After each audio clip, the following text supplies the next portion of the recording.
Olá, professores, coordenadores, corpo administrativo. É um prazer estar novamente aqui em mais um semestre, abrindo a capacitação docente para 2024/1 desta vez.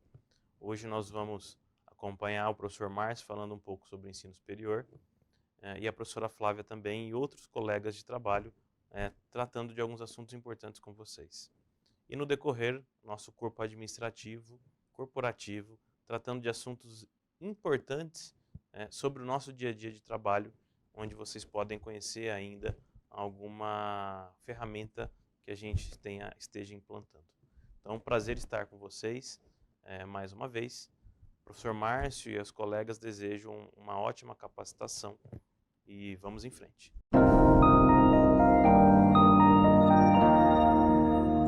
Muito obrigado, professor Murilo, pelo acolhimento, e eu quero saudar a todos os nossos professores, o nosso corpo técnico administrativo. Certamente vocês é que fazem com que a Uniesp, com todas as suas instituições, prossigam cada vez mais firmes nesse propósito de oferecer ensino superior de qualidade para todas as pessoas.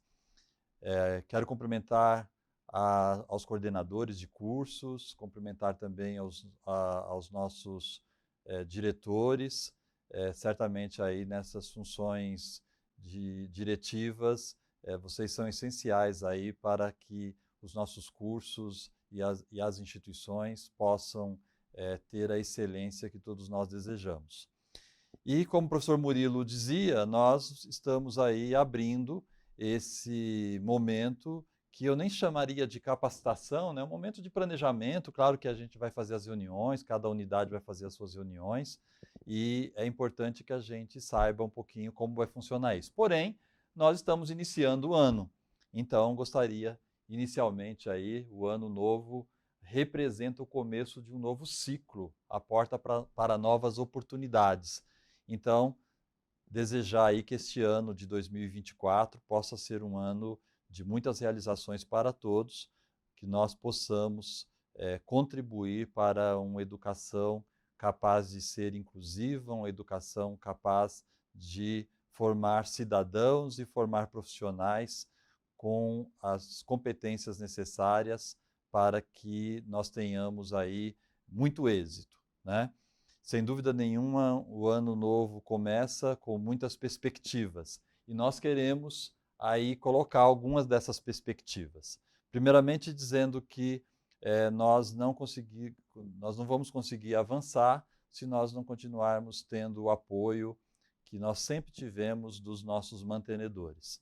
Então, sempre agradecer à professora Cláudia, agradecer ao doutor Fernando, nossos mantenedores, que com muito empenho, com muita dedicação, sempre se dedicam e apoiam aquilo que cada uma das instituições vinculadas ao Grupo Uniesp realizam.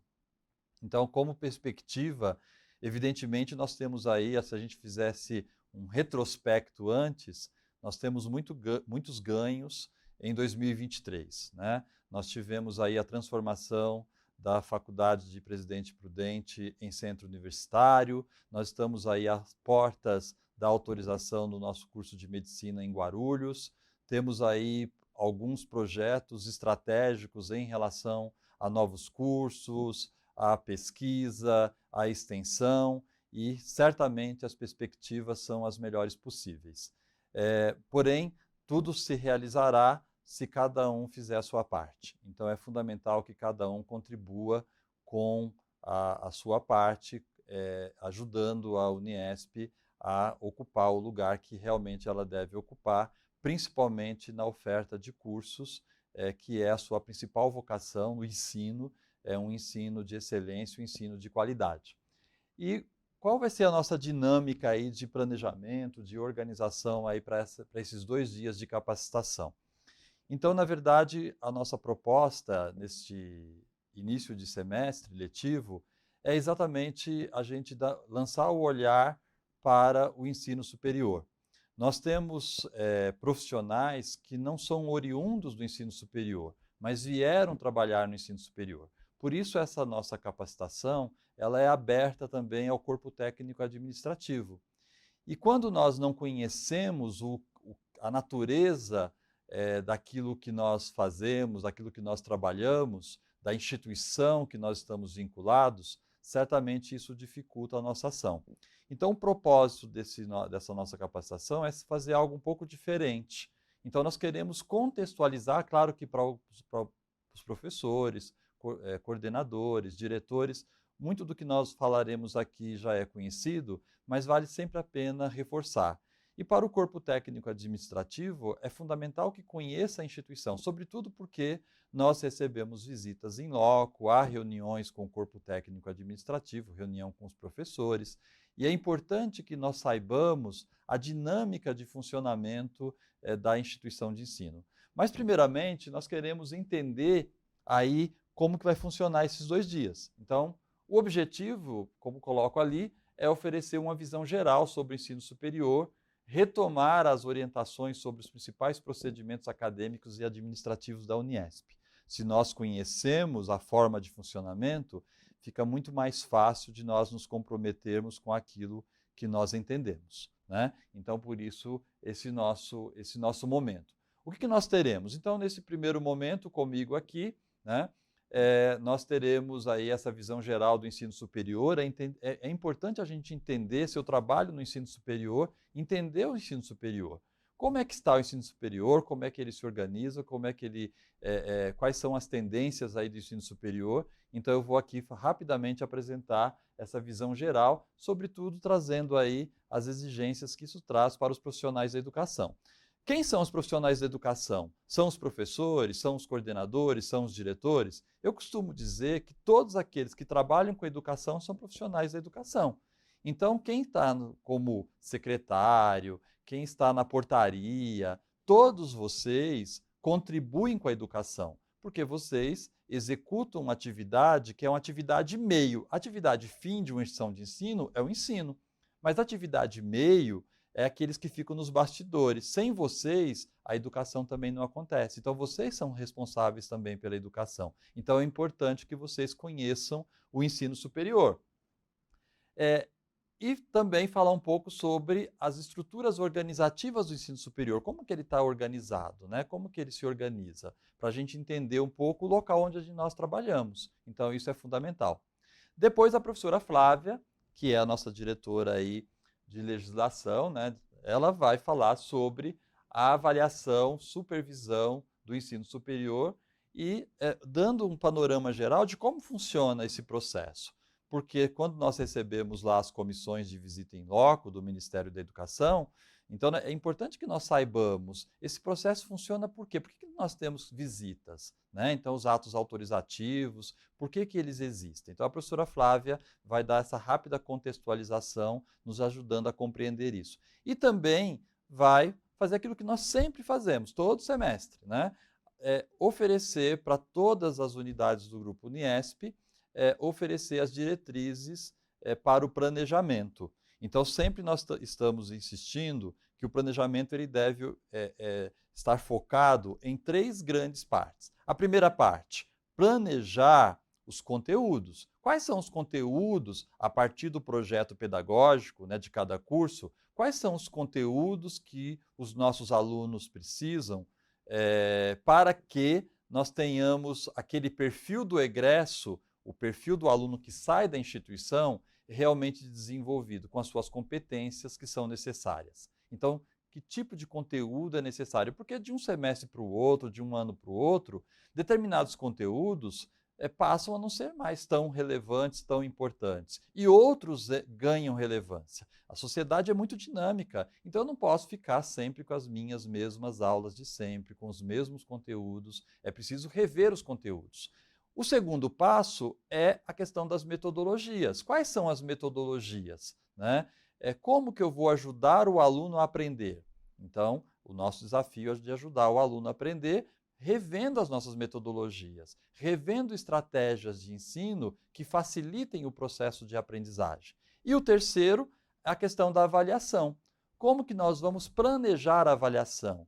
Para verificar, a partir da avaliação, se aquilo que nós temos como propósito formativo dos nossos alunos foi ou não alcançado. para que a gente possa contribuir com o processo de aprendizagem. Então, é preciso uma avaliação diagnóstica, não apenas uma avaliação somativa, mas uma avaliação diagnóstica e uma avaliação formativa. E a professora Flávia falará um pouquinho sobre isso, né? Geralmente sempre eu falo, mas dessa vez a professora Flávia vai nos ajudar. E amanhã, né, como professor, amanhã nós teremos aí, o professor Murilo certamente vai nos abrir e contextualizar, falar um pouquinho sobre essa questão da estrutura de apoio e funcionamento das áreas corporativas, acadêmicas principalmente, para a gente entender o funcionamento. Então, aqui a sede corporativa, qual o papel dela? Então, é importante a gente entender o todo para que a gente, a partir da compreensão do todo, cada parte possa executar bem o seu papel. Então, aí nós vamos ter as áreas marketing, secretaria acadêmica, registro de diplomas, publicações, extensão, pesquisa, tudo isso sendo apresentado aqui. E aí eu aproveito para fazer aí primeiro um agradecimento e uma ressalva, né? Nós temos esse semestre aí a professora Rosa, que sempre vem aqui falar conosco. Ela pediu um período de afastamento, vai cuidar lá do encerramento do seu doutorado. E o DIPEX, que é a Diretoria de Ensino de Pesquisa e Extensão, de Pesquisa e Extensão, ela será assumida pela professora Iara, que vai cuidar mais da área de extensão, e a professora Célia, que se dedicará mais à área de pesquisa. E as publicações, o professor Campato, a quem já nós agradecemos muito, né? E o Júnior, o Edilson, vai nos ajudar aí com a parte das publicações. Então, essas áreas que a professora Rosa sempre acompanhou muito bem, agora passarão a ser acompanhadas por esses profissionais que estarão aqui conosco falando sobre as suas respectivas áreas. E é fundamental que a gente entenda que uma instituição de ensino, ela tem o ensino, a pesquisa e a extensão como algo indissociável. Então, isso tem que estar integrado, né? Então, por isso que nós vamos falar disso, para que todos aí tenham essa clareza, essa compreensão. Inclusive o corpo técnico administrativo, quando recebe visita, é importante que tenha clareza aí de como funciona, né? E nós vamos começar falando exatamente sobre essa visão geral sobre o ensino superior. O quanto que o ensino superior ele traz mudança. Agora, por quê? Então, para quem trabalha numa instituição de ensino superior, trabalha numa instituição que é prestadora de serviço. Nós temos o comércio, nós temos a indústria e nós temos empresas prestadoras de serviço. A instituição de ensino superior é uma prestadora de serviço. E ela presta que serviço? Ela presta o serviço educacional. Quando o aluno ele vem procurar a instituição de ensino, ele presta um vestibular e ele é classificado nesse vestibular e ele entra na instituição de ensino, ele vai assinar um contrato. Esse contrato é um contrato de prestação de serviço. Então, qual é o nosso serviço? É o educacional. Qual é a atividade fim que a instituição de ensino tem? Qual é a finalidade dela? Prestar o ensino superior. E por quê? Isso não é... A Constituição Federal fala lá que isso é o dever do Estado, né? Nós pegarmos lá o artigo 205 da Constituição Federal, até coloquei aqui, ó, artigo 205 da Constituição Federal de 1988, que é a nossa Carta Magna, né? Nossa lei maior, a educação, direito de todos e dever do Estado. Então, quem tem a obrigação da educação? Primeiramente é o Estado. Só que o Estado ele não atende, não consegue atender a toda a população brasileira. Então, se nós olharmos a Constituição Federal, a partir do artigo 205, nós temos um capítulo que vai tratar, na Constituição Federal, sobre educação. Então, se nós pegarmos lá o artigo 209, né, 209, nós vamos ver que é dado à iniciativa privada a possibilidade dela oferecer esse serviço em nome do Estado. Então, o Estado tem a obrigação do ensino, mas a iniciativa privada, as instituições privadas, elas podem exercer isso. E, por isso, elas são credenciadas. Então, a gente faz um processo de credenciamento. É importante entender isso por quê?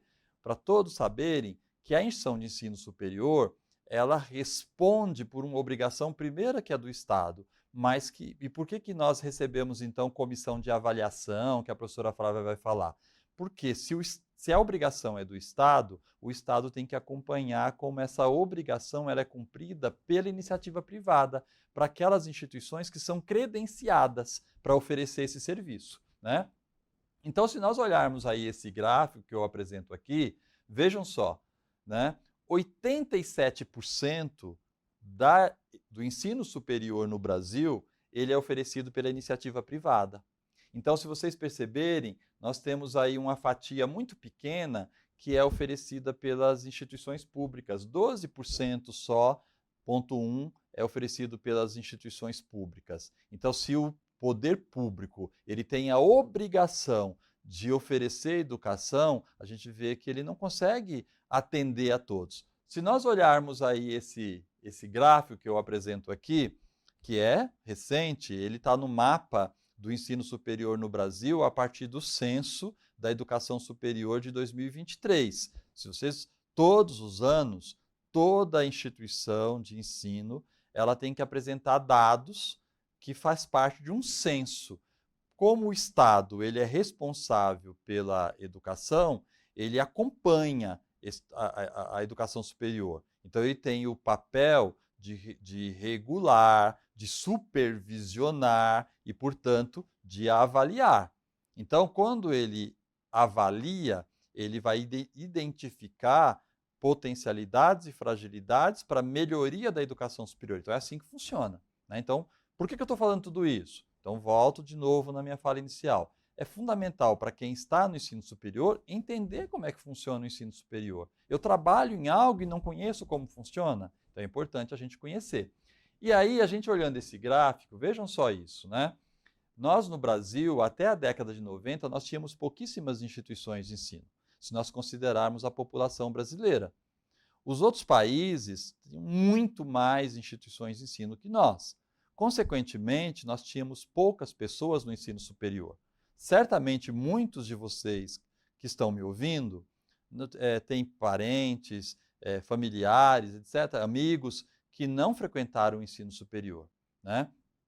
O ensino superior ele teve um boom de crescimento na década de 90, principalmente a partir da Constituição Federal. 88, a Constituição Federal, nós entramos na década de 90 com um momento de crescimento do ensino superior. Então, nós tínhamos pouco mais de 600 instituições de ensino espalhadas no Brasil inteiro.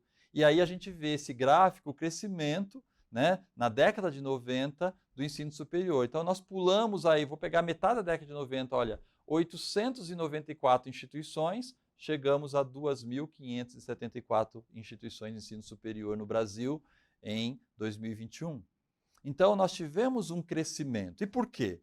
Principalmente por conta do artigo 209 da Constituição Federal, que abriu à iniciativa privada a possibilidade do investimento no ensino superior. Então, nós passamos a ter ali também, alguns anos depois da Constituição promulgada, a instituição de ensino superior passou a ter possibilidade de ter finalidade lucrativa. Antigamente não podia, né? Então, eram todas ligadas à área de filantropias. Hoje não é mais assim. Então, nós tivemos um crescimento muito grande, que por um lado foi positivo, porque muito mais pessoas passaram a poder frequentar o ensino superior, mas por outro lado também nós tivemos muitos problemas, porque entraram pessoas para oferecer ensino superior, instituições para oferecer ensino superior, sem a qualidade necessária. Então, nós temos aí um crescimento muito grande. O ensino superior ele passou por um crescimento. Só que o que nós estamos vendo hoje? Que o ensino superior está numa nova dinâmica, principalmente a partir da pandemia de 2020. Em 11 de março de 2020, a OMS decretou estado de pandemia. Nós tivemos ali muitas instituições que fecharam, né? E aí nós tivemos o quê? Um crescimento muito grande dos cursos à distância.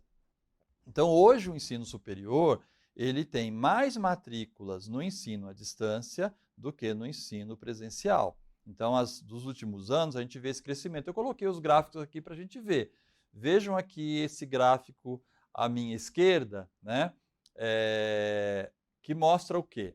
Que mostra os cursos presenciais. Vejam que é um gráfico que apresenta o número de matrículas caindo, né? Olha só, 1.467.000 matrículas caindo, né? Então a gente tem uma... E no EAD, vejam que a partir de 2017, olha, 2016, 2017, antes da pandemia já vinha crescendo. E depois da pandemia, 2019, 2020, houve aí um crescimento muito grande, né? Esse crescimento de 2018 a 2023 na educação à distância foi tamanho que o número dos polos saltou para 223% na rede privada. Então, vocês imaginem um crescimento de 223% na rede privada e 70% na rede pública. Voltando até o slide anterior, vejam só, quando a gente tem aqui a rede pública, que está em vermelhinho aqui, ó, essa linha vermelha, vejam que a rede pública ela não tem um crescimento, então você tem poucas instituições públicas. Aqui está somando as instituições federais, as estaduais e as municipais. Agora vejam o ensino privado que está em azul. Então, o crescimento do ensino superior foi garantido graças ao ensino privado. E aí, o que acabou acontecendo no ensino superior, já que eu estou falando sobre essa visão geral do ensino superior? O Brasil ele tem uma lei, né, que promulga o Plano Nacional de Educação. Então, nós temos um Plano Nacional de Educação, onde nós temos, num determinado período de tempo, metas para serem cumpridas.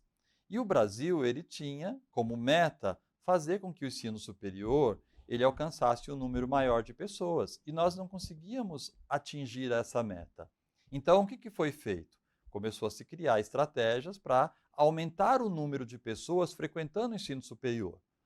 Por isso que surge o FIES, que a gente conhece muito bem, o financiamento estudantil, né, o Fundo de Financiamento Estudantil, surge o ProUni, para você atingir uma camada da população que não tinha acesso ao ensino superior.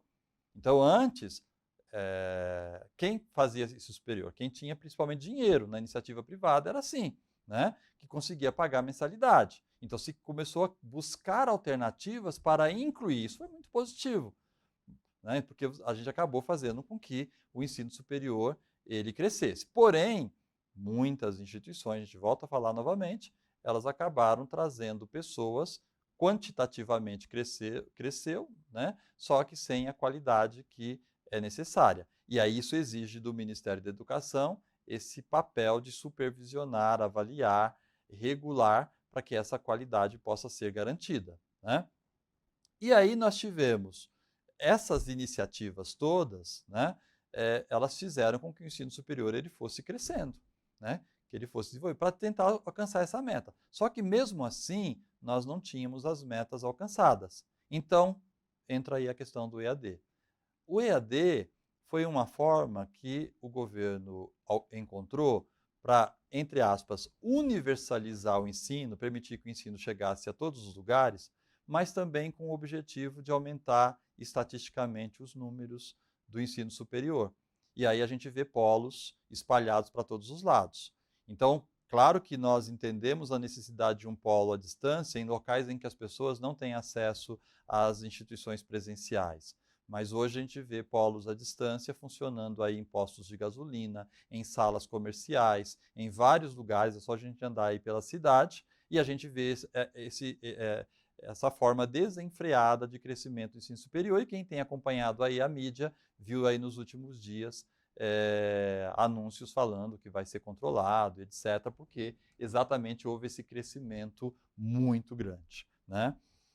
Isso acaba nos impactando. Então, hoje, quando nós temos uma dificuldade para ter novos alunos, porque o aluno, para a gente captar o aluno para o presencial, nós estamos concorrendo com cursos que as mensalidades são muito baixas, né? Porque ele tem uma estrutura operacional muito inferior, trabalha com massa, a gente está vendo aí também hoje notícias só se falando de que vai se começar a regular, supervisionar instituições de ensino à distância, que a proporção de número de professores e número de alunos é descabida, né? Porque a gente vê aí professor com 500 alunos, Então, quer dizer, é evidente que no presencial isso não tem como acontecer.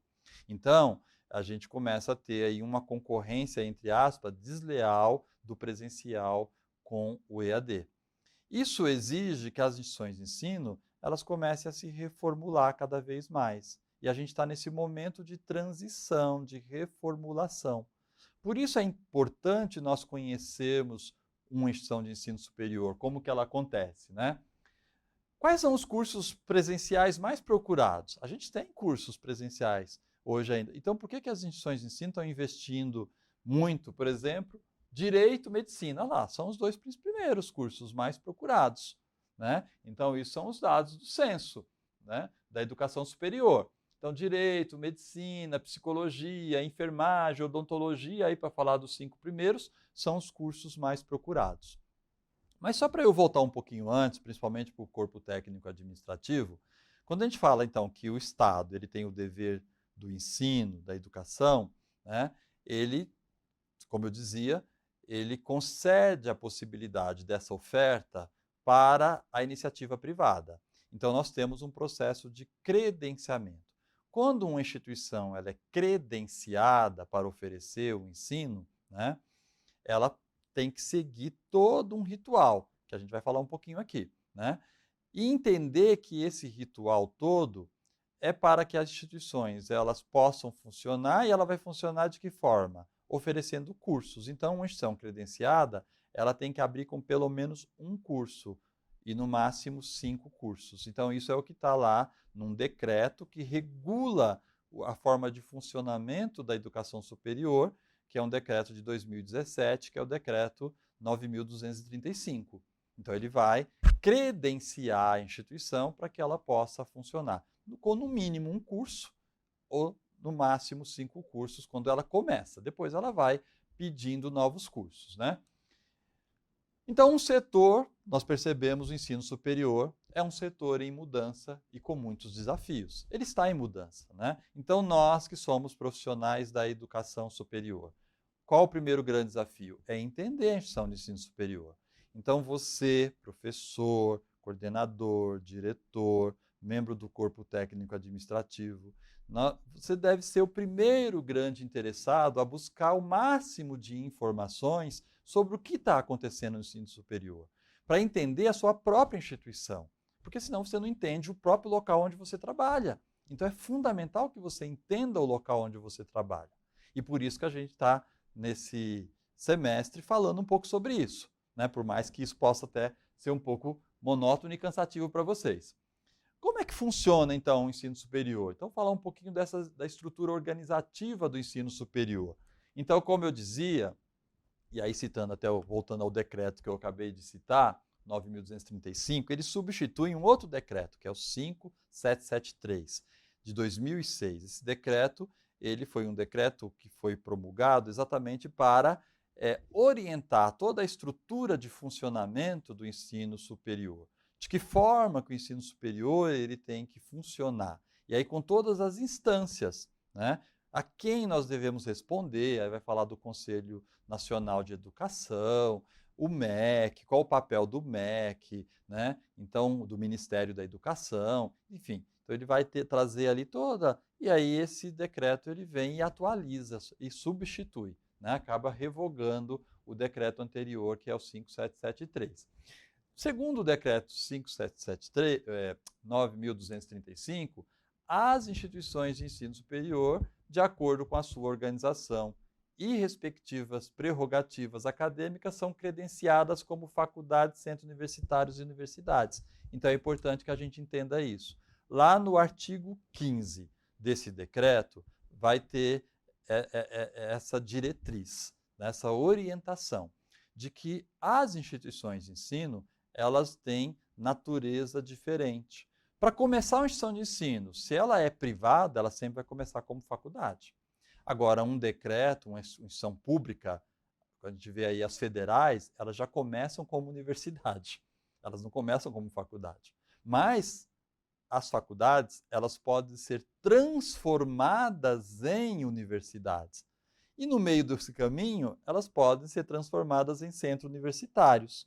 O que é uma coisa, o que é outra coisa? Então vamos entender para a gente não cair, para a gente lembrar sempre daquele filósofo corintiano, uma coisa é uma coisa, outra coisa é outra coisa. Então vamos entender como distingue essas três coisinhas importantes, essas formas organizativas do ensino superior. Quando a gente fala da faculdade, né, a faculdade ela é chamada faculdade isolada. E por que ela é isolada? Se a gente comparar com um centro universitário e uma universidade, o centro universitário ele pode ter campus, né? Então a gente vai dividir ele em espaços diferentes. Campus no mesmo município, no caso do centro universitário, e no caso da universidade, ela consegue ir um pouco mais longe, né? Então, hoje, dentro do mesmo estado, no passado, nós temos instituições universitárias que estão em vários estados. Então, na verdade, você consegue ter uma forma de organização diferente, né? Então, as faculdades, por que elas são chamadas isoladas? Porque elas funcionam apenas naquele espaço. Ah, mas ela não pode ter um outro espaço dentro do mesmo município? Pode também, né? Mas elas não têm algumas prerrogativas que os centros universitários e as universidades têm. Então, por exemplo, as faculdades, elas não podem abrir cursos sem autorização. Elas têm que pedir para o MEC para que ele autorize a abertura de curso. Então, ela tem que fazer todo um processo, e a professora Flávia vai falar disso, né? Então, ela tem que pedir. Os centros universitários e as universidades, elas já têm autonomia universitária, que é o que está previsto na Constituição Federal, artigo 209. Então, lá se prevê a autonomia, 207, desculpe, se prevê a autonomia universitária. Então, quer dizer, na verdade, a gente tem aí uma prerrogativa que é muito importante, porque hoje os atos autorizativos demoram muito. Só para vocês terem uma ideia, vai abrir no sistema, que é um sistema eletrônico do Ministério da Educação, que chama EMEC, pedidos para novos cursos. Abre agora em março. Você entra com o pedido, o fechamento, depois que tramitar todo o processo documental, tiver a visita, a previsão de parecer final desse processo que é pedido agora em março, só em setembro de 2025. Então é muito tempo. O centro universitário não. O centro universitário, a universidade, faz a reunião do Conselho Superior, decide a abertura do curso e abre o curso. Então, é muito mais rápido, né? Numa sociedade que nós temos uma velocidade cada vez maior, essa morosidade do Ministério da Educação afeta muito as faculdades. As faculdades, elas não podem registrar os seus próprios diplomas. O centro universitário pode, a universidade também pode. Só que as exigências são diferentes. Então, se nós pegarmos o artigo 216 do decreto 9.235, vai falar do centro universitário. Então, o centro universitário ele tem que ter 1/3 dos seus professores sendo mestres e doutores. Tem que ter 1/5 dos seus professores em regime de dedicação integral, 40 horas. Então, é a exigência do centro universitário, né? Tem que ter 8 cursos reconhecidos. Tem que ter a pesquisa, a iniciação científica, o estímulo à iniciação científica, a pesquisa institucionalizada. E tem que ter a extensão também institucionalizada. Então, ele tem uma exigência para ser transformado em centro universitário. Conceito 4, no mínimo. Então, tem exigência. No caso da universidade, essa exigência ela aumenta. É 1/3 dos professores em regime de dedicação integral, 1/3 de mestres e doutores, né? 60% de todos os cursos têm que estar reconhecido, né? Então, ela tem que ter 4 mestrados, 2 doutorados para chegar no status de universidade. É o que está no decreto. Você pegar lá o artigo 17, fala sobre o que exige para as universidades. Então, é o que está lá no decreto, né? Então, a exigência para ser universidade é maior. a exigência para ser centro universitário é maior. Por quê? Porque o centro universitário, vou falar mais do centro universitário porque é a nossa realidade aqui na Unesp, nós temos 2 centros universitários, do Rio de Janeiro e de Presidente Prudente. Nós temos aí a exigência da pesquisa institucionalizada, nós temos a exigência da extensão, mas nós temos a possibilidade de fazer os registros de diploma, nós podemos autorizar o curso, então isso dá uma flexibilidade muito maior, né, conforme eu já dizia. Então, essa é a diferença de faculdade. E a faculdade não tem exigência? Claro que tem exigência, somos muito exigidos, né? Mas a faculdade, ela tem que oferecer ensino. Ela não tem a exigência estrito sensu da pesquisa, embora os instrumentos, quando nós somos avaliados pelo MEC, acaba exigindo também pesquisa, nós somos penalizados quando nós não temos publicações, nós somos penalizados quando nós não temos extensão, né? E por isso a professora Yara e a professora Célia vão falar disso para a gente, que a gente tem que começar a trabalhar cada vez, sobretudo trazer evidências do que nós fazemos na pesquisa e na extensão. Então, quando nós falamos aí da faculdade, centro universitário e universidade, nós temos aí naturezas diferentes. Quando nós falamos da faculdade, né, isolada, então nós temos aí o desafio de fazer com que ela possa cada vez mais ter um ensino de excelência para ser transformado em centro universitário, para ter essas prerrogativas. Temos aí como perspectiva algumas unidades aí do grupo Uniesp, no alvo aí da mantenedora, como possíveis centros universitários. Uma outra coisa importante, relação da mantenedora e mantida. Porque tem muita gente que escuta falar, mantenedora, mantido, o que é isso? Importante, porque às vezes a gente fala de algo que a gente não compreende bem. Estamos no ensino superior e não estamos familiarizados com isso. Então, quando nós falamos de mantenedora, lá o decreto, né, o decreto 9.235, todo mundo já está começando a memorizar qual é o decreto que rege o ensino superior. Lá ele tem quais são as exigências para credenciar uma instituição de ensino. E aí a gente vai ver que existe um rol de exigências. Entre essas exigências, é preciso criar uma mantenedora. Então, a mantenedora, como o próprio nome fala, é quem vai manter.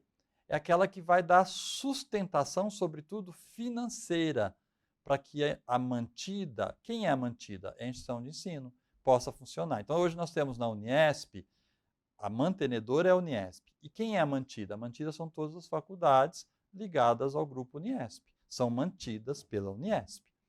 Mas com autonomia, porque o que o Ministério quer? Que as unidades, todas as faculdades, os centros universitários, eles tenham autonomia. Então, eles devem funcionar com autonomia, claro que vinculado à mantenedora. Eles têm que prestar contas, porque a mantenedora é quem mantém. Mas se pressupõe que a gestão ela possa ser uma gestão que tenha possibilidade de conduzir todos os seus processos, sempre apoiados, como nós sempre tivemos aqui, pela mantenedora. Então, é essa questão da mantenedora e da mantida. Uma outra coisa importante aí para entender como funciona, estatuto ou regimento. E aí, particularmente, acho que tem um erro no decreto. Porque o decreto, ele fala que para abrir uma faculdade, para credenciar, é necessário o estatuto ou o regimento.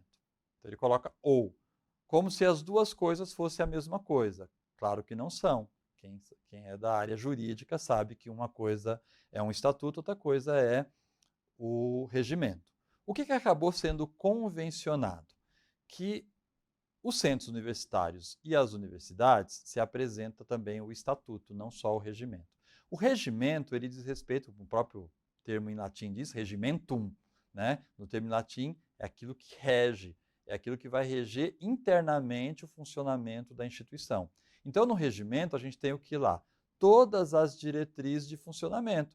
Como que as áreas estão divididas, então, como que é a estrutura de funcionamento, conselho superior, direção, coordenadores, quais são as competências de cada um. Então, nós vamos ter todas as áreas distribuídas e ali no regimento orientado como que deve ser o funcionamento, tudo que é previsto no regimento, quais são as competências de cada uma das áreas, né? E as leis de normas de convivência.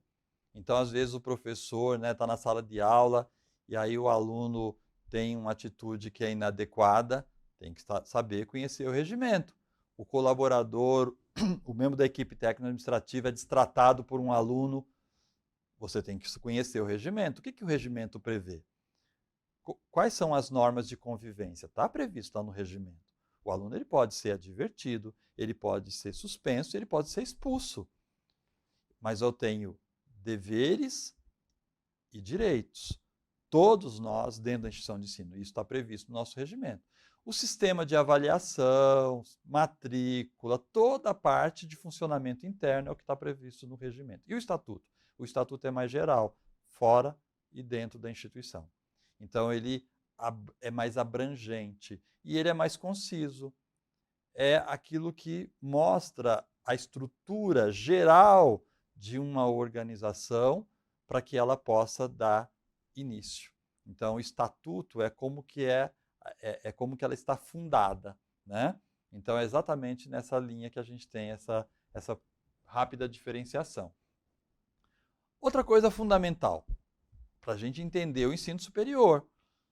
Nós somos prestadores de serviço, mas como nós devemos prestar esse serviço? Para prestar esse serviço, nós temos que ter pessoas, né? Porque como que eu vou ensinar sem ter professor? Mas como o professor vai ensinar se ele não tem ali a estrutura necessária para que ele possa ensinar? Então eu tenho a atividade de ensino e a atividade de meio, que o corpo técnico administrativo ocupa. Então nós temos lá secretaria, nós temos portaria, nós temos pessoal de limpeza, nós temos todas as pessoas que contribuem com esse processo. Para que tudo isso possa funcionar, nós temos que planejar. Dentro da administração, planejamento é a primeira função administrativa.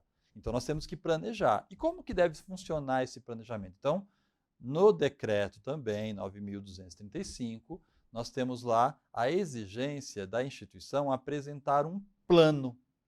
E por que eu falo isso? E por que isso é importante também para o corpo técnico administrativo? Porque esse plano tem que ser conhecido por todos, não pode ser só conhecido pelo diretor da faculdade, ou o diretor lá do centro universitário, a reitoria. Tem que todos conhecerem. Como chama esse plano? PDI, Plano de Desenvolvimento Institucional. Então, o que é o PDI? É o plano que traça as diretrizes mais amplas de funcionamento daquilo que a instituição oferece, as suas políticas de ensino, de pesquisa, de extensão, e a projeção de tudo aquilo que ela vai fazer por 5 anos. Então, o PDI ele tem uma vigência de 5 anos. Então, a gente faz um plano de 5 anos projetando o que aquela instituição ela vai fazer ao longo dos 5 anos. E é a forma do Ministério verificar, e esse PDI ele tem que estar anexado ali no sistema eletrônico que é o EMEC, né, para que haja o acompanhamento do cumprimento desse plano, se nós estamos ou não seguindo esse plano. Então, quando a gente faz alguma alteração do plano, você tem que ir lá, colocar um aditivo, que houve mudança. Então, tem que ser planejado. Dentro do PDI, nós temos o PPI. A gente vai começar a ver tanta sigla que vai parecer facção criminosa, né? PPI, o que é o PPI? É o Plano Pedagógico Institucional. Se é uma instituição de ensino, qual que é o plano voltado para o ensino? Por isso que ele é um plano pedagógico, institucional, da instituição como um todo. Então, o que é a instituição? A faculdade X ou o centro universitário Y tem como perspectiva de ensino. Então, a gente tem que ter um plano de como que nós queremos que esse aluno aprenda. Então, o PPI. E aí a gente tem o PPC. A partir disso, cada curso vai ter um plano. Então, Plano Pedagógico do Curso, PPC, Plano Pedagógico do Curso. Então, cada curso tem que ter um plano de como que esse curso vai funcionar, toda a forma de funcionamento desse curso. A partir do PPC é que o professor vai preparar o seu plano de ensino. Por quê? Porque no plano do curso tem lá a matriz curricular, ou seja, entre aspas, grade, onde tem todas as disciplinas. E cada disciplina tem que ter um plano de ensino. O que, que o professor vai fazer para aquilo que os objetivos que estão no plano pedagógico do curso, no PPC, que tem lá o perfil do egresso, as competências que se quer formar naquele curso, como que aquilo vai ser alcançado. Então o professor vai fazer isso. Por isso que agora no planejamento a gente faz o quê? Uma revisão do nosso plano de ensino, para ver se os nossos conteúdos, metodologias, avaliação estão adequadas ao projeto pedagógico do curso, as competências. A partir daí o professor organiza o seu plano de aula, é o dia a dia. Então vocês veem que existe um processo de planejamento em tudo aquilo que é ofertado dentro da instituição de ensino. Para que isso possa funcionar, só depende do professor? Não, por isso que a gente vai ver secretaria com o Henrique amanhã, nós vamos ver o registro de diploma com a Carol amanhã, nós vamos ver a Flávia falando da legislação. Então existe uma série de coisas que precisam existir para poder funcionar, né? Aí outra coisa importante, estou falando no geral coisas da estrutura do ensino superior. Para que isso possa funcionar. Então funciona, tendo isso, a coisa já vai fluindo, acontece a educação superior? Não. Então, para que a gente possa fazer com que funcione, é preciso ter essa organização. E aí, para que a gente consiga cumprir tudo aquilo que está previsto no Plano de Desenvolvimento Institucional, no PDI, a gente tem as reuniões do Conselho Superior, o CONSUP, reuniões do Conselho Superior. Se vocês pegarem o regimento da Uniesp, está lá, ó, Conselho Superior. O Conselho Superior, órgão máximo de natureza normativa, consultiva e deliberativa em matéria administrativa, didático, científica e disciplinar, é constituído, aí vai falar como se é constituído. Então, o Conselho Superior ele tem que se reunir 2 vezes no semestre, no início do semestre e no final do semestre.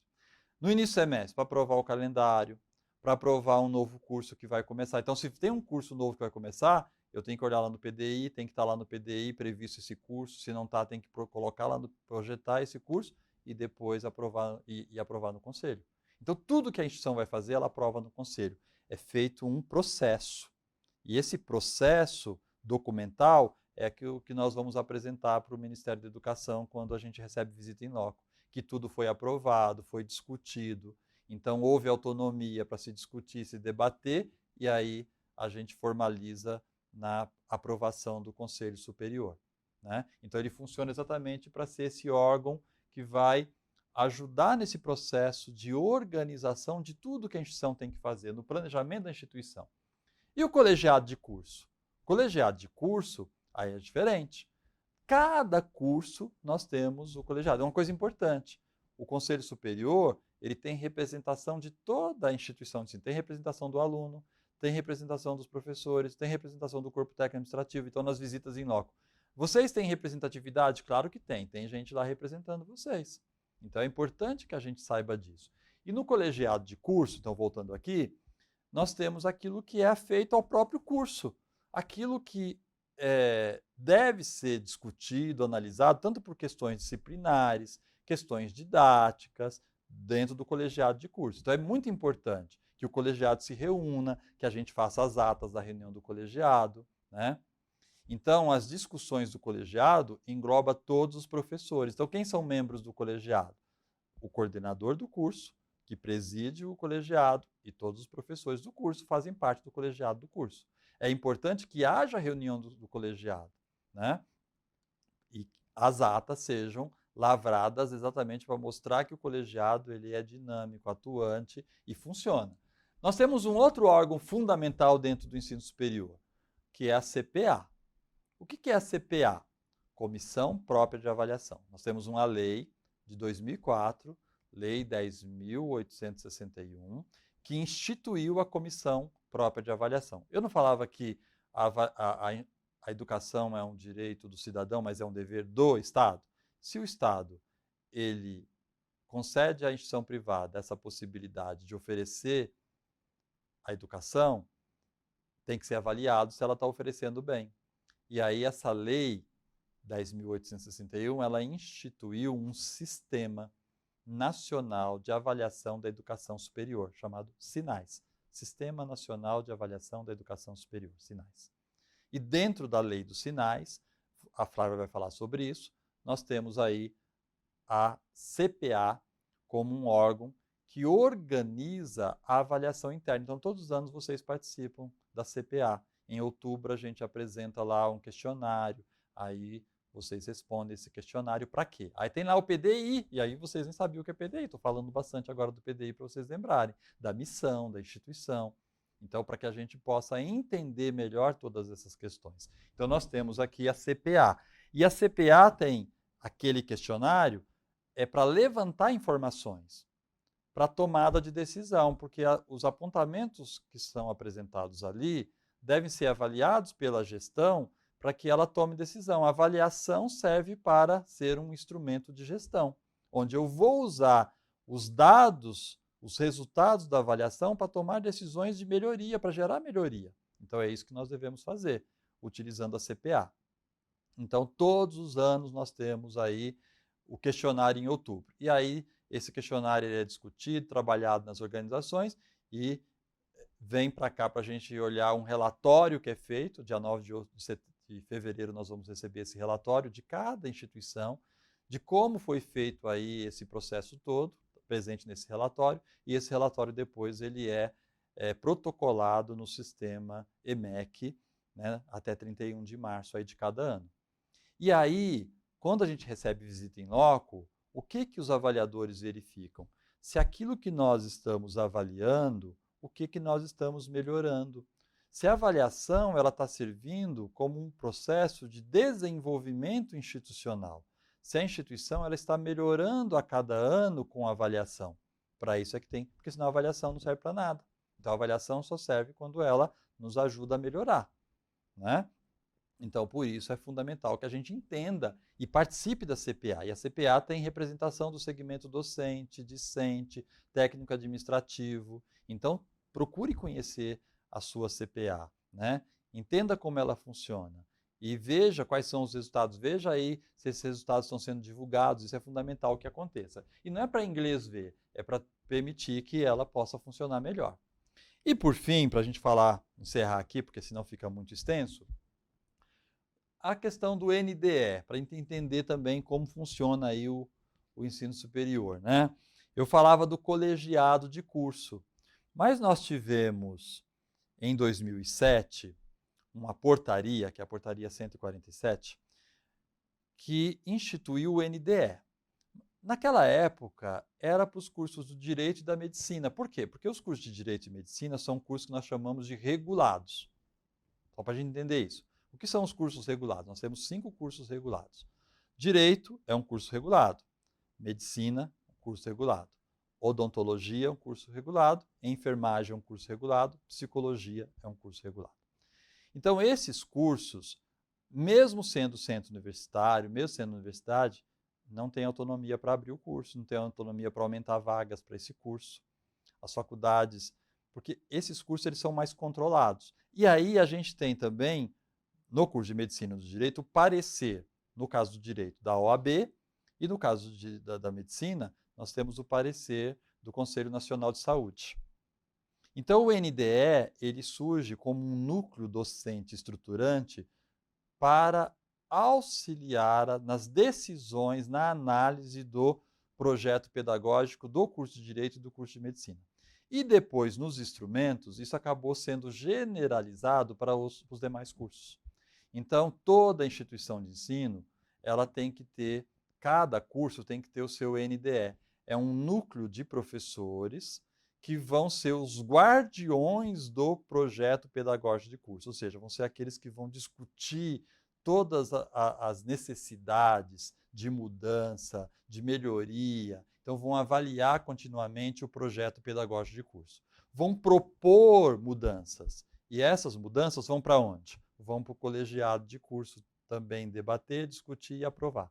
Então, nós temos essas duas instâncias, o NDE e o colegiado. Uma coisa não supre a outra. Um é uma instância, entre aspas, considerados daqueles professores com autoconhecimento daquele curso, daquela área do conhecimento, né? Por isso que se estabelece ali um percentual de doutores, de pessoas em regime integral, que fazem parte do NDE.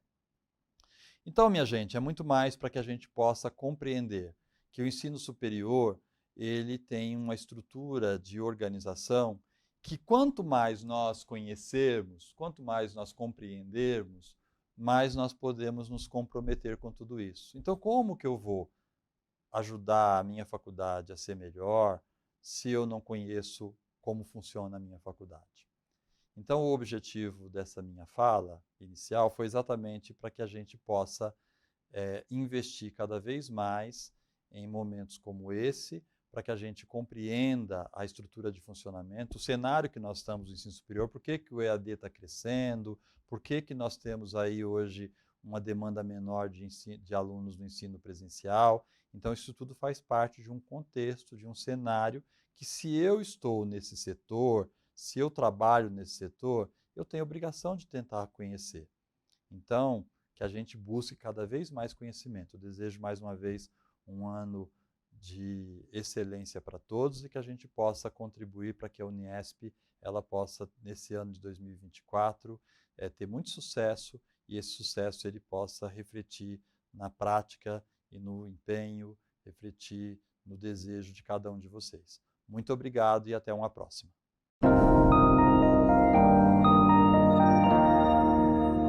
Boa noite.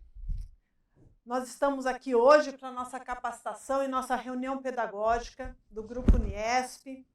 Vamos estar falando um pouquinho aí de MEC, de legislação, regulação e avaliação com os nossos diretores, né, com todos os nossos diretores, coordenadores e professores. Aqueles que já estão na casa há algum tempo vão relembrar os tópicos que nós vamos falar e aqueles que são novos vão aprender um pouquinho sobre isso. Então, vamos lá? Vamos aqui, nosso próximo slide, nós vamos falar um pouquinho da relação da instituição superior com o MEC. Então, o que a gente sabe? A gente sabe que o MEC, né, é o órgão responsável por formular, coordenar a Política Nacional de Educação, tá? Que inclui o ensino superior. Então, as instituições de ensino superior, eles mantêm uma relação direta, regulamentada com o MEC, sujeita às normas e regulamentos estabelecidos pelo governo federal. E aí, como que é essa relação da IES com o MEC? E aí, a gente tem diversos aspectos que nós vamos agora observar. Vamos lá. Então, nós temos aqui credenciamento e autorização. O que seria isso? Credenciamento é quando eu quero autorizar uma instituição nova. Então, eu vou credenciar uma nova instituição, tá? E a autorização é a autorização de curso. Então, eu vou autorizar um curso novo. Então, credenciar instituição e autorizar cursos novos, né? E para que a gente faça isso, existe um processo no EMEC, que nós damos entrada e gera um processo, e nesse processo são avaliados vários requisitos, né? Então, quais são os requisitos? Infraestrutura, nós temos prédio, nós temos salas de aula, nós temos sala de direção, nós temos NAP. Então, eles vão avaliar essa infraestrutura. Corpo docente, então, quem é o nosso corpo docente? São mestres, são doutores, já tem experiência em sala de aula, então eles vão analisar o projeto pedagógico, que é o PPC do curso, tá? E todos os documentos relativos ao curso. Então, esse é um dos requisitos. Vamos para o próximo, vamos falar de reconhecimento de curso. Então, nós temos lá a autorização, autorizamos o curso, nota 4 ou 5, autorizamos esse curso e depois de 50% a 75% do curso, até 75% do curso, nós temos que pedir o reconhecimento de curso. Então, não se esqueçam disso, que nós vamos falar sobre isso também, tá? Então, quando que a gente pede o reconhecimento de um curso? Quando o curso já tem 50% até 75% do curso concluído. E nós temos que pedir, então, o reconhecimento de curso. Porque o MEC vai avaliar se o que a gente prometeu lá na autorização, o que nós escrevemos no PPC, o que nós mostramos de infraestrutura, os professores que nós apresentamos, se realmente nós fizemos. Então, o MEC vai estar avaliando aí e também, como na autorização, no credenciamento, vai estar também pontuando o curso, ok? Vamos para o próximo? Então, nós temos aqui regularização e normatização. Antes só de eu falar desse item aqui, nós temos que falar do recredenciamento institucional também. Se a gente credencia a faculdade, depois nós temos que recredenciar. Quanto tempo depois, Flávia? Depende da portaria. Geralmente, na portaria de credenciamento, o MEC expede lá por 4, 5 anos, 3 anos, depende muito da portaria. E nós, conforme a portaria, nós temos que recredenciar a instituição para ver se ela está cumprindo o seu papel social também, né? Se ela tem uma educação de qualidade, se ela tem responsabilidade social, se ela cuida do meio ambiente. Então, tem vários requisitos também para o recredenciamento. Mas vamos falar, então, da regularização e normatização. Então, o MEC ele vai estabelecer aí as normas, os regulamentos, para que a gente possa abrir e depois recredenciar a faculdade, tá? Nos vias dos aspectos administrativos, acadêmicos, financeiros, no recredenciamento e na autorização, principalmente entra a parte financeira, tá? Então, as instituições, elas devem seguir essas normas para o bom funcionamento e para a qualidade de ensino. Então, a regularização e a normatização vem do Ministério da Educação. Nós temos aí alguns programas do Ministério da Educação que vocês vão conhecer, já ouviram falar pelo menos, mas já tem essa especificidade, né? Então, nós temos o ProUni e nós temos o FIES, que são programas governamentais de financiamento estudantil. Então, nós temos o FIES, financiamento estudantil, e o ProUni, Programa Universidade para Todos. Todos esses dois, são gerenciados pelo MEC. Censo da Educação Superior. Gente, Censo da Educação Superior. Todo começo de ano nós falamos sobre Censo da Educação Superior. É super importante. O que é isso, gente? Nós, IES, enquanto instituições, nós temos que fornecer informações para o MEC. No caso do censo, nós vamos fornecer as informações, tá? Sobre matrículas, quantos alunos estão matriculados, quantos alunos são ingressantes, quantos alunos desistiram, sobre infraestrutura, como é nossa biblioteca, quantos livros nós temos dentro da biblioteca, sobre parte financeira, né? Então, nós, dentro do Censo da Educação Superior, nós fornecemos toda a informação no começo do ano, começa agora fevereiro, março, para que a gente possa alimentar o sistema também para o MEC. Supervisão e fiscalização. O MEC, ele exerce uma supervisão e uma fiscalização sobre as instituições de ensino superior. Né? Para quê? Para garantir que as normas estabelecidas por ele seja cumprida. Então, a relação da IES com o MEC, ela visa o quê? Ela visa qualidade, transparência, eficiência no sistema educacional superior brasileiro. É importante que as instituições estejam em conformidade com as regulamentações para garantir o reconhecimento e a validade dos seus cursos e diplomas. Então, vamos lá, vamos dar um exemplo. Como que isso funciona? Eu tenho um curso autorizado e, quando eu tenho um curso autorizado, ele está correndo, eu tenho que reconhecer ele quando? 50% até 70% do curso. Se eu fiz isso, ok. Meus alunos podem chegar ao 100% do curso. Se já tiver com processo no EMEC, não tem problema nenhum, vão colar grau e vão expedir seus diplomas.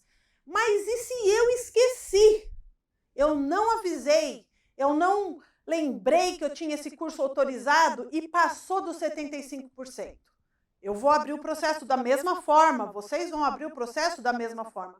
Porém, nós estamos irregulares. E aí nós não conseguimos colar grau e nem expedir o diploma do aluno até que o MEC venha e faça o reconhecimento.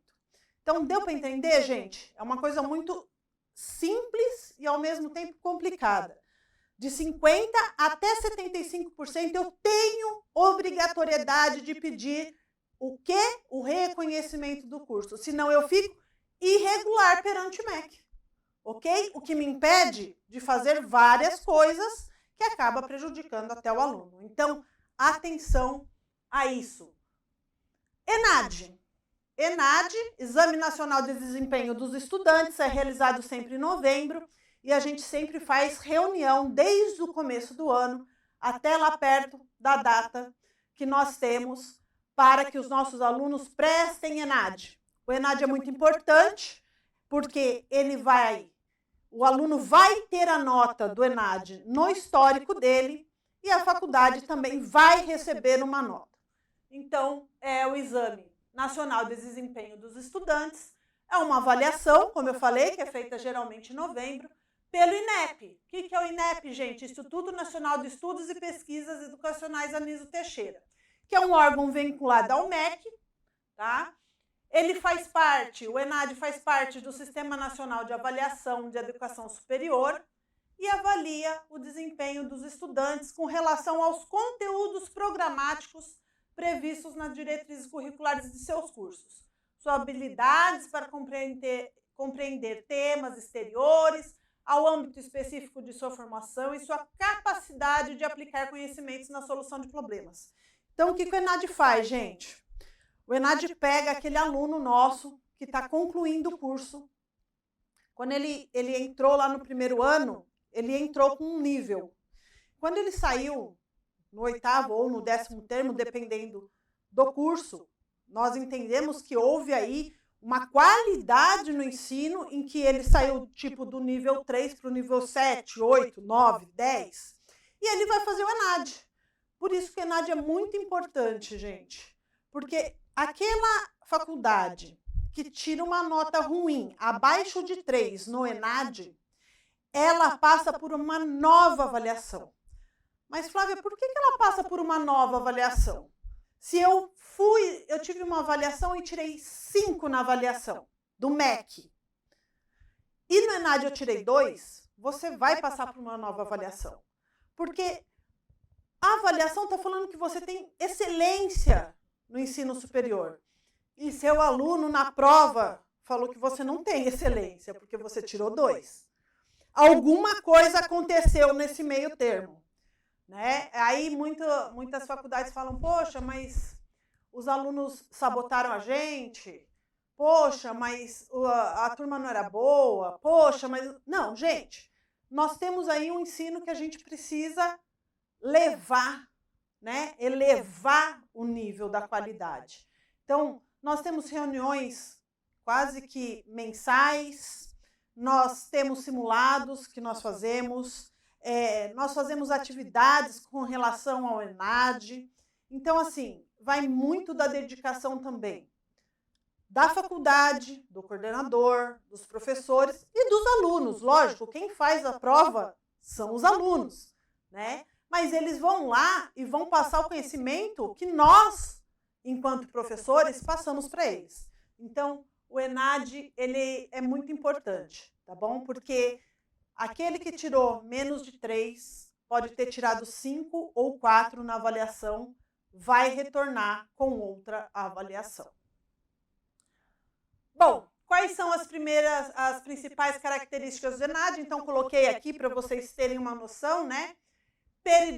Periodicidade. O ENAD é aplicado periodicamente, normalmente a cada 3 anos, para diferentes áreas de conhecimento. Então, todo ano eu tenho ENAD?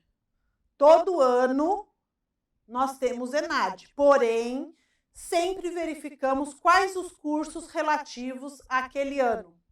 Um ano é exatas, outro é biológicas, outro é humanas, tecnológicos. Então, você precisa verificar no edital que é lançado no começo do ano, né, se seu curso vai se enquadrar aqui. Ciclo avaliativo. Os cursos superiores são agrupados em ciclos avaliativos. Em cada ciclo, diferentes áreas de conhecimento são avaliadas. Como eu falei, né, gente? Em um ciclo pode ser avaliado os cursos de exatas, enquanto no próximo, ciências sociais aplicadas, por exemplo. Estudantes avaliados. A participação dos estudantes no ENAD é obrigatória. Isso é importante, eu esqueci de falar no primeiro slide. Então, é obrigatório que o aluno faça o ENAD, tá? E é condição indispensável para a emissão de diploma. Cada ciclo avaliativo tem um conjunto específico de cursos que serão avaliados. Então, esse ano, né, foi o ano da saúde, da enfermagem, vamos dizer assim, e o aluno foi inscrito no ENAD, nós inscrevemos o aluno no ENAD, e é o ano dele prestar ENAD. E ele não foi à prova. Esse aluno não pode colar grau e não pode ter seu diploma expedido, tá? A não ser que ele tenha sido preso ou que ele tenha acontecido um acidente, e aí tudo tem que ser comprovado, tá? Boletim de ocorrência, certificado médico, e aí justifica-se. Senão, ele vai ter que ser inscrito como irregular no começo do outro ano. Conteúdos avaliados. Os conteúdos avaliados no ENAD são baseados nas diretrizes curriculares de cada curso. Bom, nós estamos falando de diretriz curricular aqui. Diretriz curricular são as DCNs, que a gente sempre conversa quando a gente vai ter avaliação. Cada curso tem a sua diretriz curricular. A diretriz curricular é a legislação que nós temos que seguir sobre aquele curso. Tá? Então, o que eu preciso ter para aquele curso? Para saber se o TCC é obrigatório ou não, eu vou na diretriz curricular. Para saber sobre estágio, eu vou na diretriz curricular.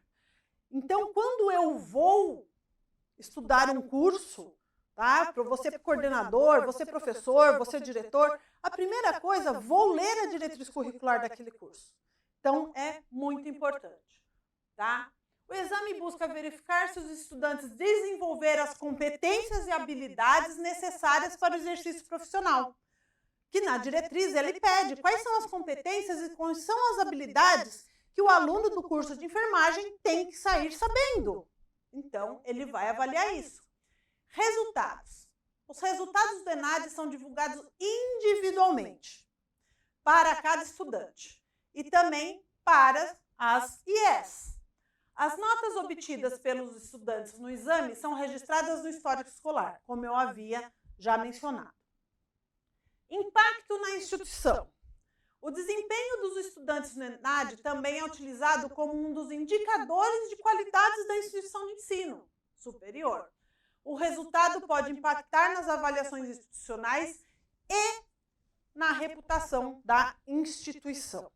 É aquilo que eu falei, gente. Como que a gente tira 5 numa avaliação e tira 2 no ENAD? Difícil. Como você tira 4 numa avaliação e tira 2 no ENAD? Né? Então, isso é ruim para a instituição.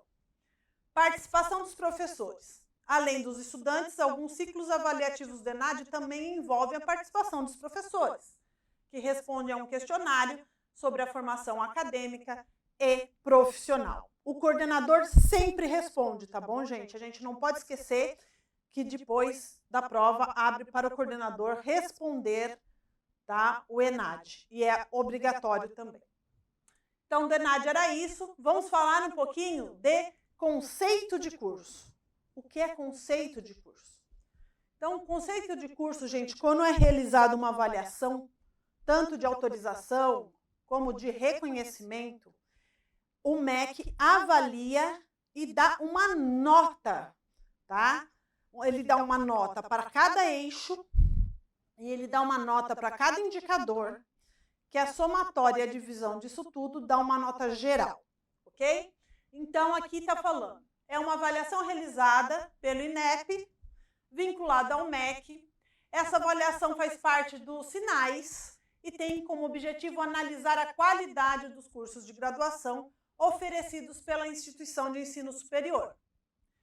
Importante destacar que o conceito de curso é uma das dimensões da avaliação da educação superior no Brasil, e ele se soma a outros instrumentos de avaliação, como o ENAD, como o conceito institucional, que vai avaliar a instituição como um todo. Então, são indicadores que a instituição mostra, na consulta pública do EMEC, quem entrar lá vai conseguir verificar o CI, que é o conceito institucional, que nós vamos falar dele também, vão verificar o conceito do curso. Então, eu vou entrar lá, eu quero estudar engenharia, eu entro na faculdade que eu quero, tem engenharia, eu entro no curso, graduação em engenharia, engenharia civil, vou lá e vou ver, tem lá a nota do ENAD, a nota do conceito do curso, e aí eu vou ver, poxa, ele tem 4 no ENAD, 4 no conceito do curso, é essa faculdade aí que eu quero fazer, né?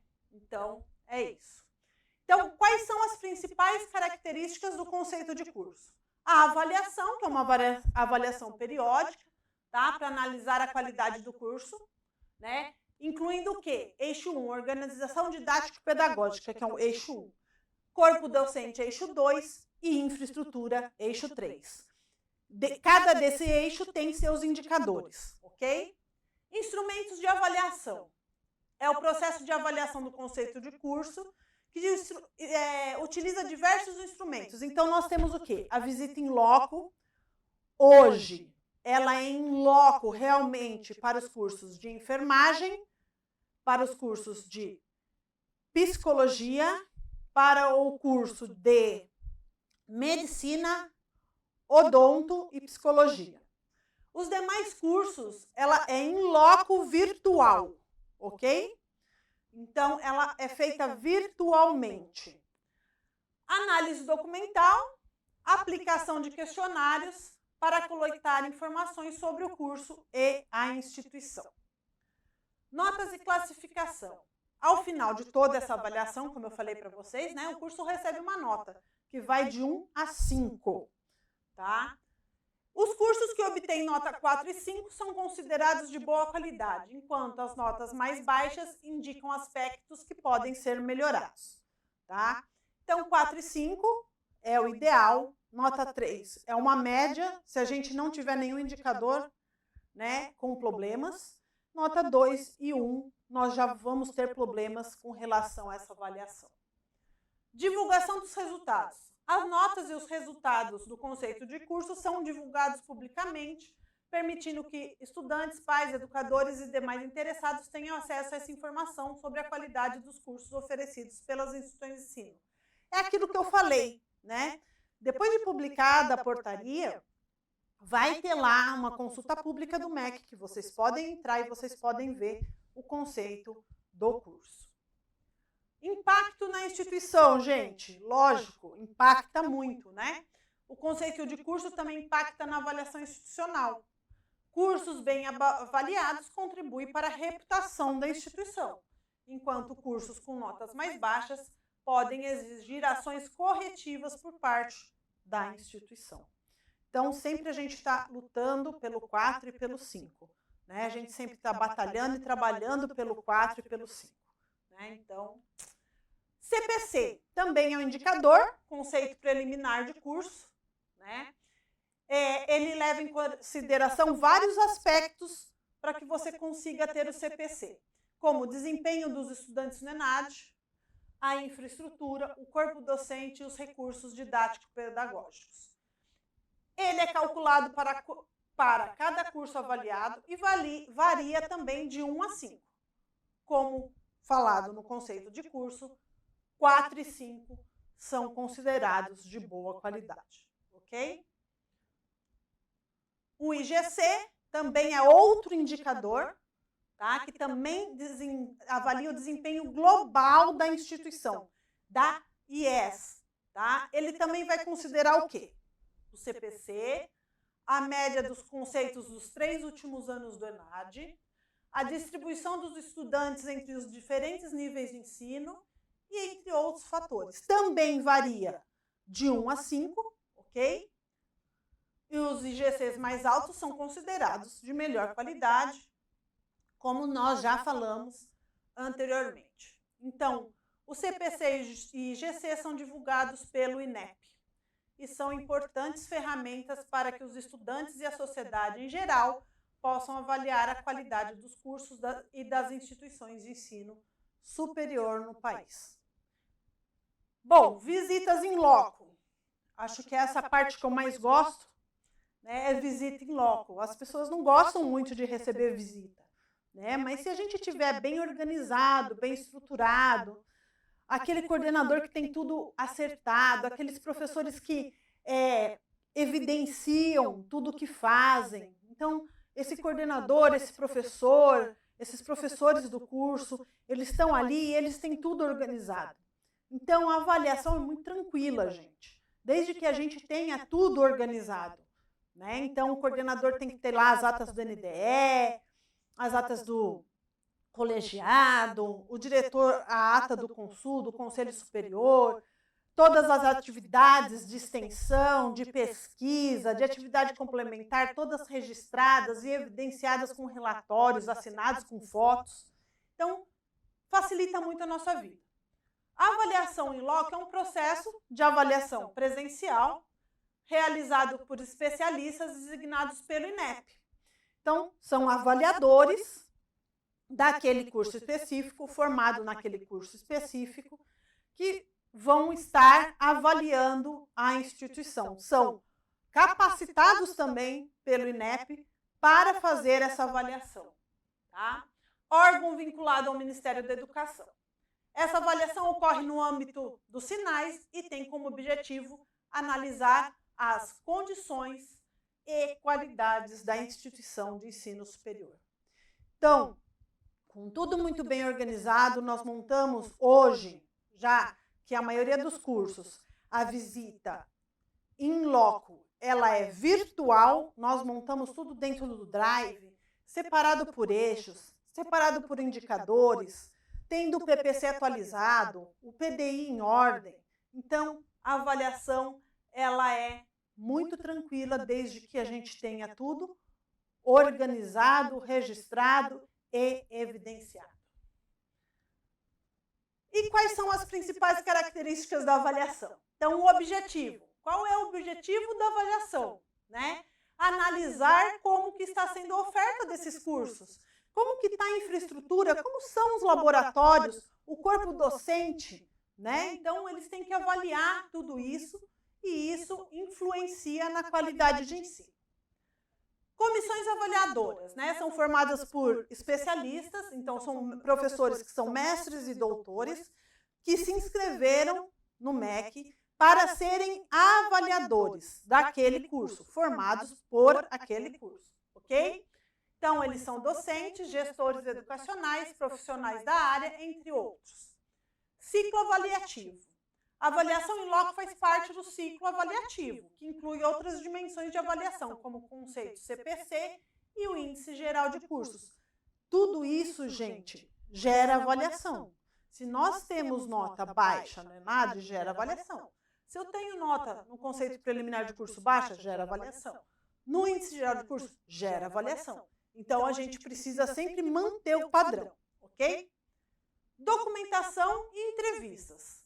Durante a visita, os avaliadores vão analisar todos os documentos que nós colocamos na pasta. Tá? Então, todos os documentos institucionais, documentos dos professores, projetos, relatórios, tudo que nós temos, nós colocamos no Drive e eles vão analisar tudo isso. E depois, eles vão fazer entrevistas. Então, nós temos a entrevista com o diretor, com o coordenador, com os professores, com o NDE, com a CPA, colegiado de curso, inclusive com os alunos, para verificar se os alunos, o que os alunos falam bate com o que os professores falam, com o que bate com o NDE, né? Então, eles fazem aí uma entrevista com todo mundo. Relatório de avaliação. Então, foi feita a visita, né? A comissão avaliadora vai finalizar e vai expedir um relatório detalhado sobre as condições da instituição. E aí eles apontam os pontos positivos e negativos. Por isso as notas de 1 a 5. Então, eles podem dar para cada indicador de 1 a 5. Né? Se 1 é muito ruim, né? E 5 é excelente. Impacto da avaliação institucional. O resultado da avaliação in loco contribui para a composição do conceito institucional, que nós já falamos dele. E é um indicador que classifica a instituição de ensino superior como um todo.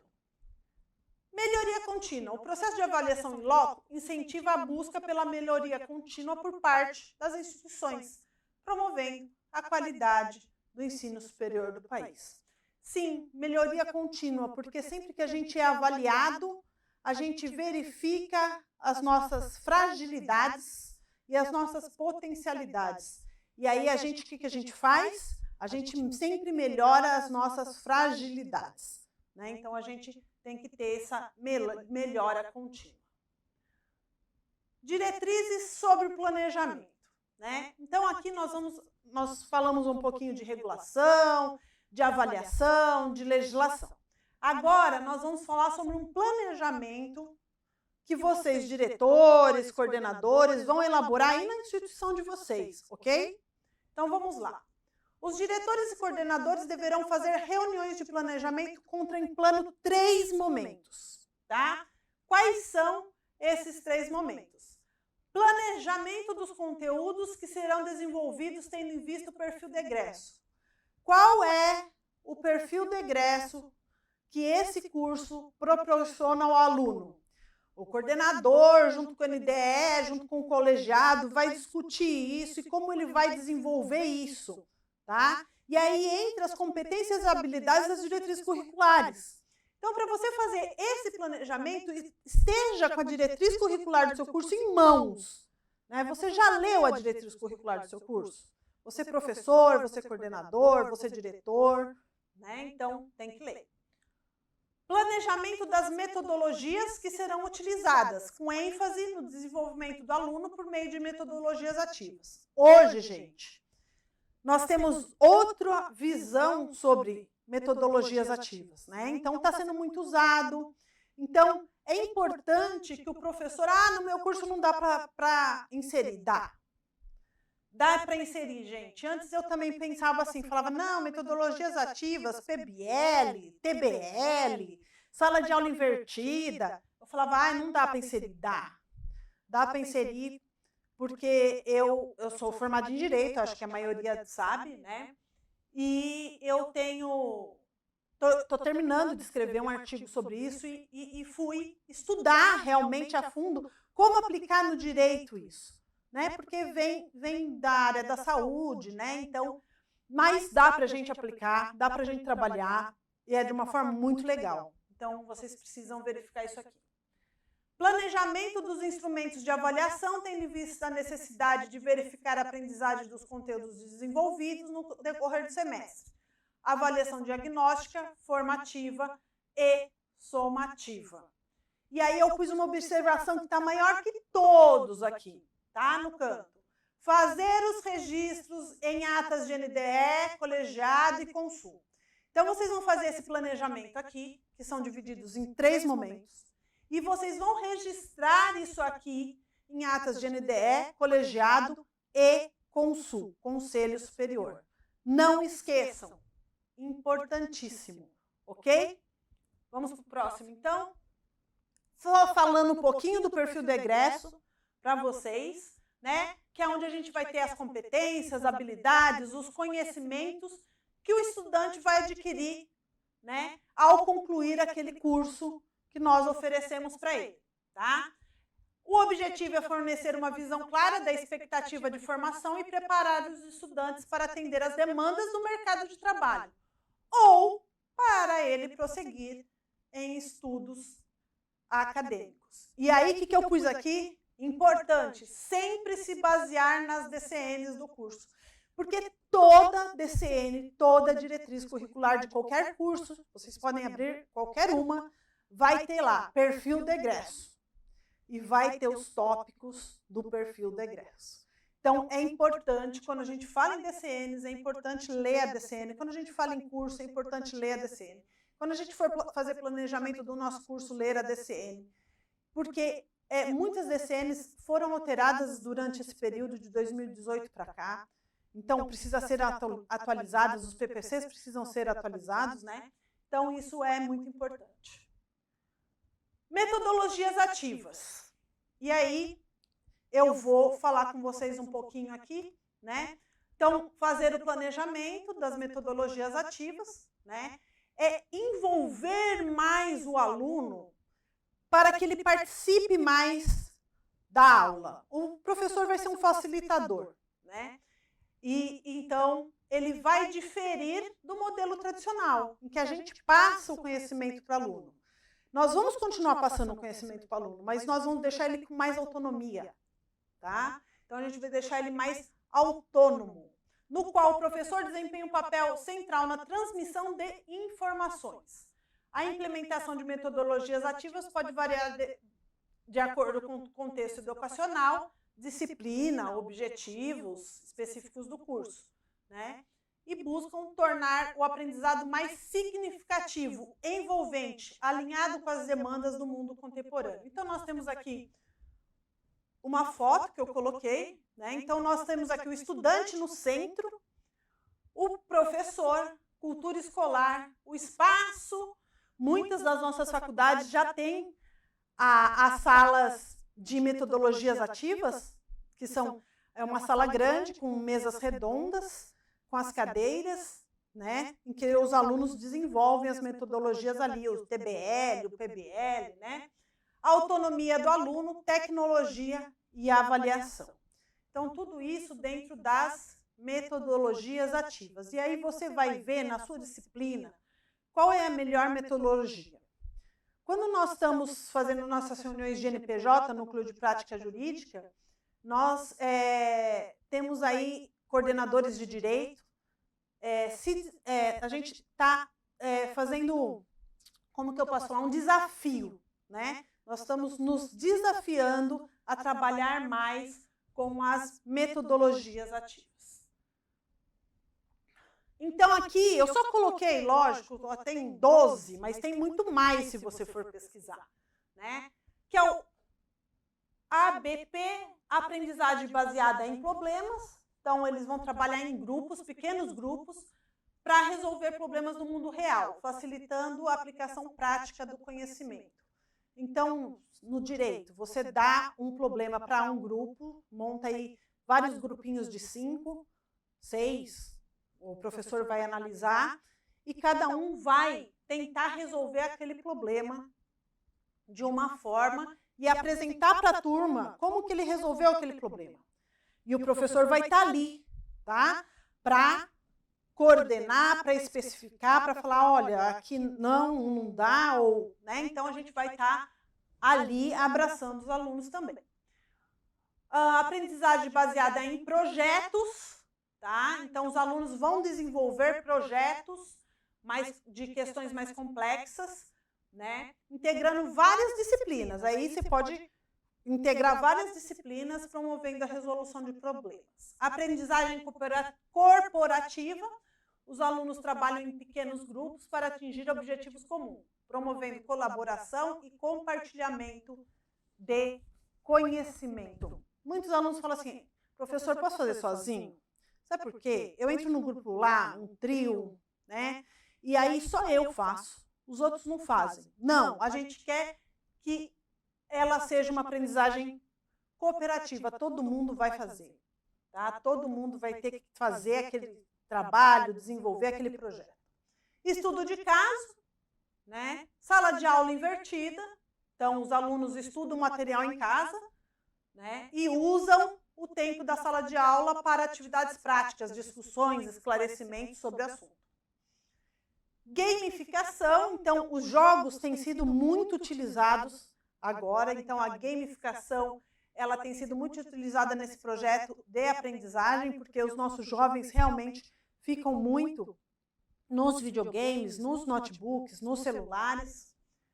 Peer Instruction, os alunos ensinam uns aos outros por meio de discussões estruturadas, promovendo a compreensão aprofundada dos conceitos. Rotação por estações, esse também é bem legal, então os alunos se movem em várias estações, tá? Cada uma com uma atividade ou tarefa específica, né? Aprendizagem reflexiva, são estimulados a refletir sobre suas próprias experiências de aprendizado, promovendo autorreflexão. Design Thinking, os alunos abordam problemas complexos por meio de um processo criativo que envolve empatia, brainstorm, prototipagem e teste. Aprendizagem por investigação. Então, eles também exploram tópicos de interesses por meio de pesquisa independente, desenvolvendo habilidade de investigação e resolução de problemas. Aprendizagem autodirigida, os alunos assumem um papel mais ativo em seu próprio aprendizado, definindo metas, identificando os recursos e avaliando o progresso. Vamos para o próximo. E aí, nós temos que avaliar essa aprendizagem do aluno, né? E como fazer essa avaliação, né? Porque ela é um componente essencial nesse projeto educacional. Eu tenho que avaliar o aluno, né? Então, eu tenho que dar uma nota de 0 a 10, né? Conforme a faculdade, né? Aprovado, reprovado. Então, nós temos que dar o feedback desse desempenho desses alunos. Então, nós temos diversos tipos de abordagem e a escolha adequada depende do objetivo educacional, da natureza do conteúdo e do contexto. Então, nós temos aí abordagem diversificada na avaliação de aprendizagem, considerando diferentes instrumentos, métodos para fornecer uma visão mais completa das habilidades. Além disso, o alinhamento entre objetivos educacionais, métodos de ensino e métodos de avaliação contribui para um processo avaliativo mais eficaz. Então, o aluno, ele tem presença, ele convive com a sala de aula, ele está engajado, ele participa, colabora, ele tem interatividade, dedicação, estudo, leitura, discussão, comunicação. Então, o professor vai avaliar tudo isso aí, né? Aí nós vamos, então, 3 tipos de avaliação. A formativa, somativa e a diagnóstica. Então, a formativa, que é realizada durante o processo de ensino para fornecer feedback contínuo aos alunos e professores. Então, ele ajuda a identificar a área de melhoria e ajustar a instrução. Então, está aqui, ó. Aqui não apareceu muito bem, mas nós temos aqui uma flecha, né? Aqui nós temos a avaliação diagnóstica, formativa e somativa. Então, a formativa, ela está aqui e ela tem um desenho aqui, não sei se dá para ver direitinho, mas é um quebra-cabeça que vai se encaixando. Então, vai melhorando e vai ajustando essa instrução. A avaliação somativa, que ela está aqui. Então, aqui tem um ranking, né? Vamos dizer assim, primeiro, segundo e terceiro lugar, e os alunos, né? Como a nota é feita. Então, esse aqui, né? É realizado ao final de um período de instrução para avaliar o desempenho geral do aluno. Geralmente é utilizada para atribuição de notas ou de certificação. E a avaliação diagnóstica, que está aqui com um bonequinho, uma lupa e uma pecinha aí de um quebra-cabeça, né? Realizada no início do processo de ensino para avaliar o conhecimento prévio. O que nós sabemos? Qual é o nosso conhecimento prévio que nós trazemos, né? Dos alunos para identificar lacunas de aprendizado. E aí, só para encerrar, né? Nós temos aqui a Mafalda e o colega dela, e o colega fala assim: as pessoas esperam que o ano que está começando seja melhor que o anterior. E ela fala para ele: aposto que o ano que está começando espera que as pessoas que sejam melhores. Então, isso daqui, gente, fica para vocês aí, né? Aposto que o ano que está começando espera que as pessoas, nós, que sejam melhores, que sejam melhores. Então, tá aí uma pincelada muito básica para que vocês possam refletir aí sobre toda essa discussão de avaliação, regulação, legislação, e façam o planejamento, por favor, e registrem em atas. Obrigada, boa noite.